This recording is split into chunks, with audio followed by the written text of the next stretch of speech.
FM 89.1, Radio Universidad. Y decíamos, ¿no? Prestándole atención después de lo que sucedió cuando apareció supuestamente ese murciélago que fue, ¿no? Algunos dicen, la punta de ese iceberg cuando uno escucha que en China hay nuevamente un brote de neumonía o de enfermedades respiratorias y que hay que prestar atención. A todos nos sobrevuela la aparición del COVID o se reaviva el temor de un posible nuevo brote, ¿no? O de otra pandemia. Pero siempre está bueno poder hablar con los especialistas porque muchas veces también vemos informaciones y más que nada cuando los involucrados son los chicos, que después cuando aparecen los especialistas nos aclaran y se puede entender o comprender mejor de qué se tratan estos fenómenos que aparecen como noticias. Así que para hablar de este tema estamos en contacto con el doctor José Manuel Viudes, que es neumonólogo, para hablar de esto que apareció en China, al menos esta es la información que se conoció, sobre la cantidad de casos que está afectando a chicos que tiene que ver con enfermedades respiratorias. ¿Qué tal, doctor? Andrea Landi lo saluda. ¿Cómo le va? ¿Qué tal, Andrea? Buenas tardes, gracias por llamar. Bueno, a ver, ¿qué tan grave es lo que se conoció a través de la información sobre lo que está sucediendo en China con respecto a neumonías o virus respiratorios que están afectando a los más chiquitos? Bueno, sí, lo que está pasando ahí es lo que también le pasó al Papa ahora, es el otoño de Oriente, digamos. Es un otoño especial porque la gente ya directamente dejó de tomar las medidas que estábamos tomando. O sea, a medida que pasa el tiempo y se aleja la infección tan grave que tuvimos de COVID, la gente ha perdido las conductas tan buenas que habíamos adquirido, que como era el lavado de manos y sobre todo el aislar a los pacientes que estaban con tos y que usen barbijos o pacientes o que no vayan al trabajo. Eso se ha perdido y China volvió a su vida normal y tienen grandes conglomerados de niños en las escuelas, y lo que tienen es, hasta ahora, ¿no? Revisamos la estadística de la OMS el viernes, un grupo de médicos que trabaja conmigo, y lo que vimos es que por ahora lo que está reportado son infecciones por una bacteria, que es una bacteria que nosotros la conocemos bien, que se llama Mycoplasma, y produce neumonías atípicas en los niños y en los adultos mayores. Comienza con un cuadro respiratorio como si fuera una gripe, pero después da mucha fiebre y mucho cansancio y mucha tos, y se trata, a diferencia de los virus, ella sí se trata con antibióticos.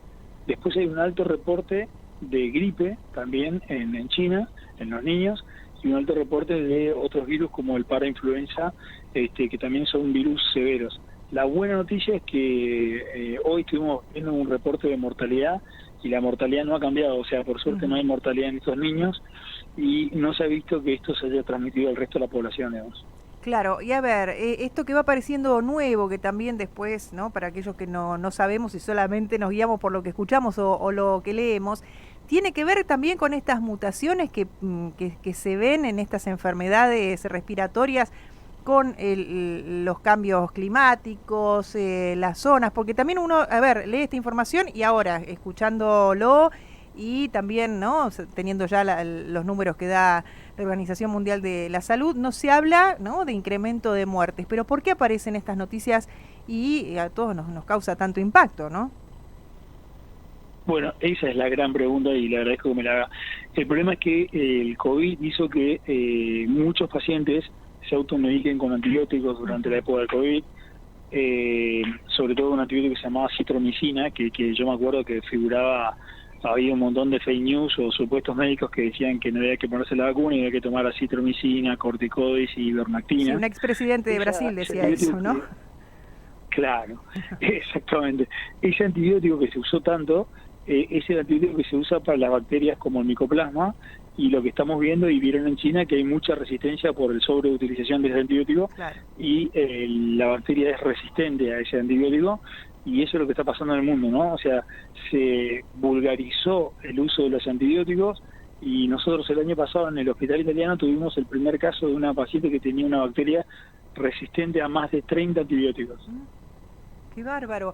Y esto tiene que ver también, más allá de haber utilizado estos antibióticos, con cómo ha quedado el cuerpo después del COVID, si uno ha padecido COVID y ahora aparecen estos nuevos virus. Bueno, eso está en investigación. Lo que aparece, aparentemente, acaba de hacer un trabajo científico hace 2 semanas en la revista de tórax europea, que el haber tenido COVID alteró todo el sistema inmunitario de las personas, y no todas, pero algunas personas quedaron con un sistema inmunitario o exageradamente, digamos, nervioso ante cualquier adversidad, dispara una serie de misiles en forma exagerada.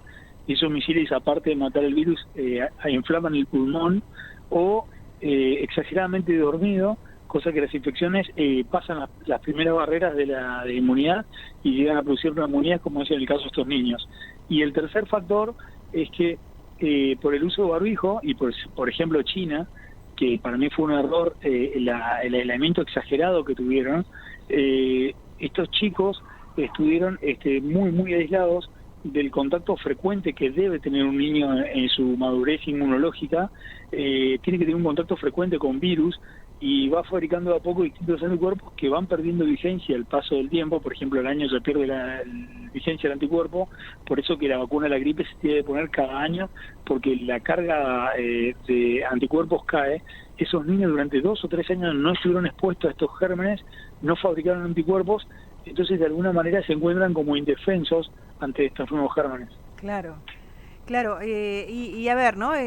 También mencionaste al comienzo de la nota la cuestión de, no hace falta ya estar aislado, pero sí se podría volver a campañas, ¿no? Más que nada a lo mejor en el transporte público, en lugares que hay mucha gente, a volver con el barbijo. Digo, pensando en nosotros, a lo mejor de acá al próximo invierno u otoño. Claro, por eso le agradezco que me haya llamado, porque la idea es que la gente sepa que estas medidas que tomamos por el COVID son medidas generales para todos los virus respiratorios. Bien. Y que van a salvar millones de vidas, porque el resfrío o la gripe o el mismo COVID, que va a seguir existiendo en baja proporción y no grave, pero vamos a seguir teniendo COVID, en las personas inmunocompetentes no producen demasiados daños, pero si ese niño, ese joven se va a ver a su abuelo o algún inmunosuprimido y no toma las medidas que tanto usamos y también nos fue con el aislamiento social y el barbijo, vamos a contagiar a adultos mayores y ellos sí van a tener cuadros graves. Claro, bien. Así que bueno, se podría ir trabajando en esto, ¿no? Como para ir instalando el tema, no el temor o la paranoia, pero sí entender que hay cosas que estuvieron buenas, ¿no? Durante la pandemia y que las podríamos mantener.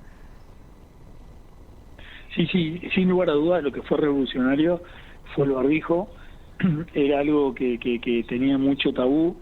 Yo en el hospital italiano hace 5 años que a los adultos mayores, cuando llegaba marzo, abril, les regalaba un barbijo, les enseñaba a usarlos, y incluso le grababa un video para que repase cómo se coloca el barbijo, y le decía que cada vez que vayan al hospital o a un lugar muy concurrido, como podría ser un supermercado o un banco, no tengan vergüenza en usarlos, porque disminuye muchísimo la posibilidad que uno contraiga una enfermedad respiratoria en otoño e invierno, sobre todo. Sí, y de hecho, a ver, en las guardias de algunas clínicas u hospitales, cuando llegás te dan un barbijo al día de hoy.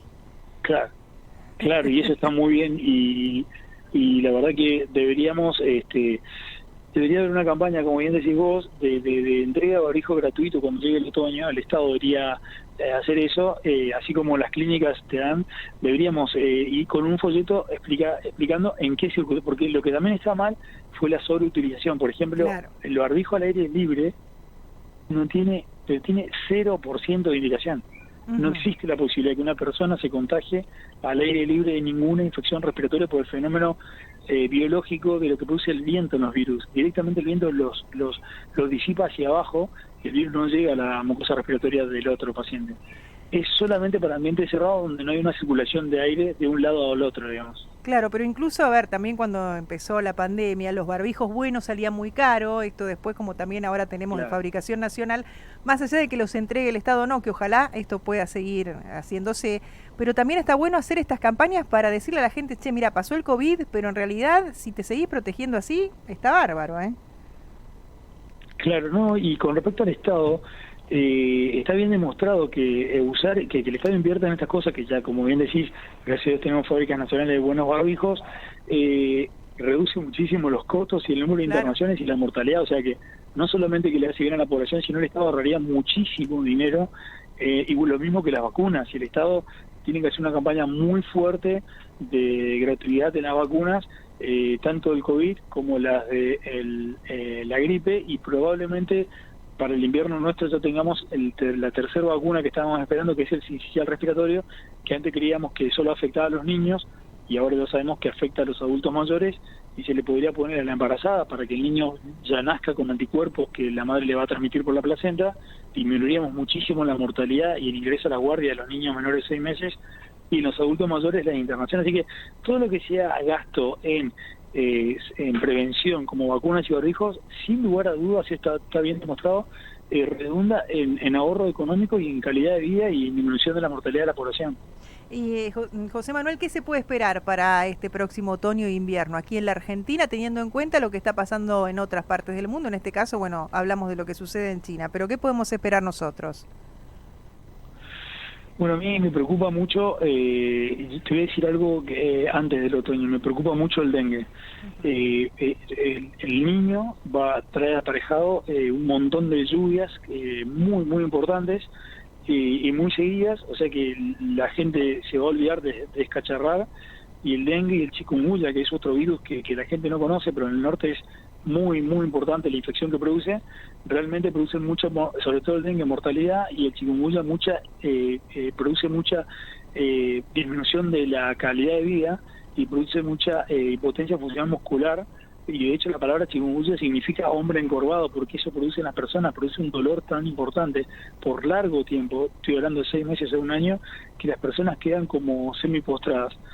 Y es muy importante que la gente sepa que otra es la prevención, hablar de esto ahora que viene el verano, y que ya salió la vacuna, que la Argentina y la ANMAT aprobaron una muy buena vacuna que tiene 80% de posibilidades de evitar que uno tenga un cuadro grave de dengue y 90% de posibilidades que uno se contagie el dengue desde los 3 años y sin límite de edad por encima, digamos, solamente tiene que ser mayor de 3 años, y es una muy buena vacuna hecha en Japón, que deberíamos todos tratar de conseguir que tanto las prepagas como el Estado a los pacientes de riesgo y a la gente del norte, que es donde más va a haber infecciones, les cubra para prevenir que tengamos una epidemia como el año pasado, que batimos todos los récords de mortalidad de dengue.